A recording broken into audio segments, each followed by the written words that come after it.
Hey there, this is Nathan with Dream Anchor Photography again. I told everybody that I would step in a little bit and go over the photos from the golf tournament for the Central Vermont Chamber of Commerce, which we did up at the Country Club of Barrie. So I wanted to go over those photos because they were a great example of how our photography differs from many photographers. Not everybody, and our photography style can change depending upon circumstances, but on this particular day, we absolutely needed to have additional equipment to make the kind of photographs that we desire, that we think are quality. And I just wanted to go over that a little bit with everybody. So we're gonna go into a program I've got here. I've got Adobe Illustrator up. There are 6 images in place, varying degrees of exposure to just quickly demonstrate what our off-camera flash and soft boxes do for us, what they do for you when you get photographs through us. So let's get into Adobe Illustrator. We're going to go over the first set of images, the second set of images, and then we'll show what the third set is where our flash comes into play. All right, let's go take a look. Okay, so here on the first image, and yes, these images are of me. I wasn't licensed to share the photos on, say, social media and that kind of sort with everybody I worked with there. Just not something that I have the time to do while I'm there. So these setup shots, which I used to make sure my flash and the ambient light were all in balance, are a great place to begin. So I took a little extra time and I took this first shot. And this first one is straight out of camera, exposed for the shadows. So what that means is here on my face, and yeah, we're getting a little bit blurry because I'm zoomed way in. Okay, but right here on my face is about the proper exposure for human skin tones. But then what you'll see over here on my cheek is that this thing is completely blown out. And you've got this really harsh line right here underneath my eyes. And that's just because of how bright the sun was that day and my hat brim is shadowing my face.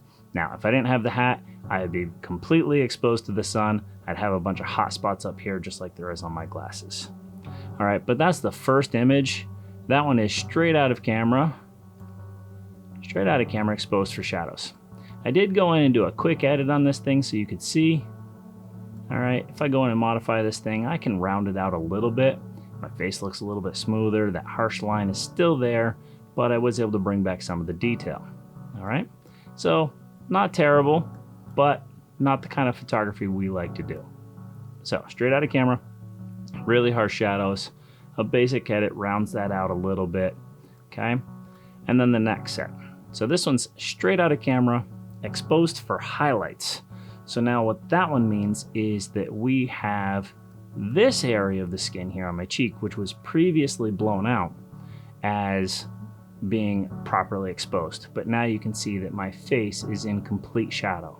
That hot spot up here on the sunglasses, which would be on my forehead if I weren't wearing a hat, are a little bit softer, but the overall image is way too dark. Okay, let's go and do a quick basic edit on that one. This one actually turns out pretty well. So there's a reason for that. A lot of cameras can pull up shadows better than they can reduce highlights. But as you can still tell, we still get this really harsh line, which cuts right across my face, looks a little funky, and there's really nothing special going on. My eyes are pretty dark, this bright light, just some harsh light. Still, same sun, right? The situation hasn't changed. I just changed my settings to go from exposing for the shadows and then exposing for the highlights and doing some basic edits.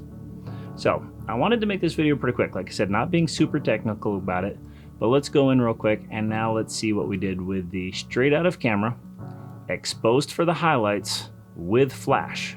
So I'm gonna go over that just real quick. So exposed for the highlights, again, means that the brightest spot on my face, okay, was toned down in camera to be about the natural exposure for skin. All right, now just like the one above, that then means that my face would have been in extra shadow, all right? But that's not what we want in a photograph. We want everything to be pretty well balanced. So here, straight out of camera, exposed for highlights with the flash added in. So this might have taken a few shots for me to put together, right, getting the balance correct. But once I've got that in place, I locked everything in. And this one is, again, straight out of camera. So I might be a little overexposed here on the side of my arm. However, I had not really been out in the sun very much yet this year, so I was quite pale, and that's just kind of who I am. Later on in the year, I'll have a little more skin tone, okay? So then if we take this one and we edit this guy, this is where the beauty really starts to happen, okay? So I've gone in and I've edited, and you can see that things are balanced out a whole lot better. Now, the sky's got a little bit of color in it, and later on with my actual clients, the golfers at the tournament, a lot more clouds in the sky. There's a lot of texture up there, which you wouldn't get when you're exposing for the shadows, like I have up here. This picture here, if I'd done this, the clouds would have been completely blown out, would have gotten a lot of distorted color in there as I went and edited, because again, those blown out highlights, those pure whites, you cannot bring those back. All right, so down here to my basic edit on the exposed for highlights with flash. As you can tell, my entire body looks a little bit more rounded out. I almost have a three-dimensional quality to me. Again, the sky is brought down, and there is color and texture in the grass. The trees haven't really budded yet, so they're still kind of in that orange and yellow color. They haven't blossomed to a full green yet in this photo. And then if I zoom in a little bit, you can tell that that harsh line, all right, that shadow line, it's still here. But if we look at the difference between this photo and basically any of the others, you can see just how drastic that difference is. Another thing that happens is you do get a change in colors as we do this. So again, I did some basic editing on this. When I went in to do the actual photos, I did tweak this a little bit further to bring these a little bit more natural, a little bit brighter, but I wanted to show just how balanced you could make everything even with a quick edit. Basically, our flash allows us to play in lighting situations that a natural light photographer, i.e. somebody with just a camera, cannot do. It's not to say that they can't create beautiful photographs. I could have, on this same day, in a slightly different scenario, been able to create some really dynamic photos with some really basic equipment. A scrim, a reflector, and some good shade, getting around behind a building, underneath some trees.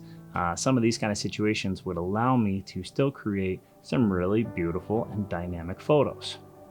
But without the flash, without the softbox, something of that nature, artificial light, I would not have been able to stand out in the broad daylight of the sun and created good looking images for my customer. And that's the difference that we can do when we bring studio style equipment on site. It takes a little extra work. There's a lot of labor involved. Our equipment is not light, but it's a lot of fun to play with. It's a lot of fun getting these photos all balanced together and making them look the way that they should. The human eye can see better than a camera can in some fashions, specifically in the dynamic range of light. So the human eye can see a brighter bright and a darker dark and balance that all out, and a camera cannot. A camera will limit itself. The technology only goes so far. Anything brighter than too bright, blown white.